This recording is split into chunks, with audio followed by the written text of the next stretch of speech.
Good afternoon. I'm Liz Reyes. Breaking at this hour, New Orleans former 911 call center director gets sentenced to a year in prison for abusing his position. Maddie Kurt joins us live with the latest from the courthouse. Maddie. Hey, Liz. Good afternoon. Yes, all afternoon and all morning here. We've been in the courtroom here in Section A, Criminal Court. Judge Simone Levine handing down that sentence, which prosecutors have called a lenient sentence in this case.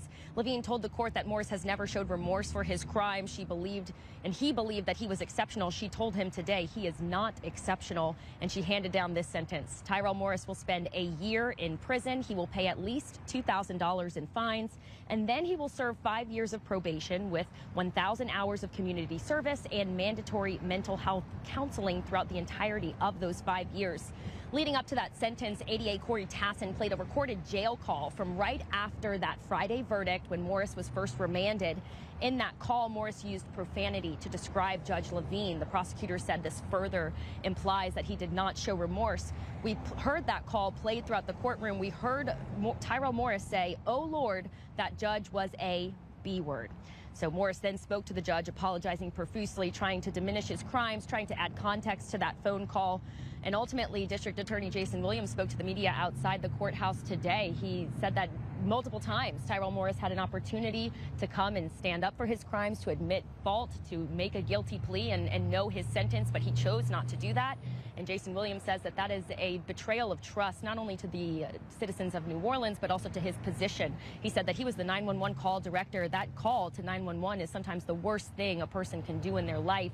And to have someone with such authority commit these crimes, Jason Williams says it's just unacceptable. Hear what else he had to tell reporters outside the courthouse. His own words beg to differ with whether or not he realizes he was wrong here. He used an explicative to describe the judge, which really makes it seem like these 4 days didn't really get his attention. Now, despite all of that, Judge Levine did go on the record to say she was not offended by what he said, that this was a court of foregoing egos, that she did not have emotions when it came to her sentencing. She explained her decision, saying that this community, meaning the city of New Orleans, has been through so much.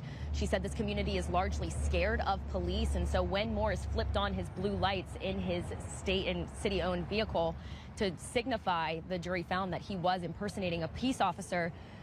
Judge Levine just called that an enormous crime. She said that is a huge broken trust now between the police department that has been through over a decade of a consent decree, trying to rebuild trust with the public. And so that is one of the reasons why she imposed that 1-year prison sentence. Now, she told Morris that the concept that someone can pull them over and make them believe that they are law enforcement, to terrorize them and to make them feel like they have to do whatever they say they have to do, was her biggest concern. So Morris showed some remorse today on his sentencing day. Judge Simone Levine wishing that he had done that in the many opportunities, the years he had prior to that. Remember, he was on Fox 8's air, many of our competitors as well, interviewing and speaking to his crimes and admitting to certain things that he would not own up to in the trial. So that is where we stand today, and Tyrell Morris will go back into custody. And Maddie, just a quick question. Do we know when, or do you know where he will be serving that time? So that has not been decided yet. There is another court date that we will have to keep our eye on here. In about 2 weeks, the prosecutors are going to come back into Section A, and Judge Simone Levine asked them to drum up some kind of number of restitution that Mr. Morris will have to pay to resolve himself of these crimes. So we should learn some more details in about 2 weeks when the state has some time to confer with the Inspector General's office and with some other public officials to see what would be the dollar amount of what Tyrell Morris has cost the city, because that is what Judge Levine ultimately said. You know, he was facing up to 10 years for the malfeasance charge alone. Remember, malfeasance in office, false impersonation of a peace officer, injuring public records, as well as insurance fraud.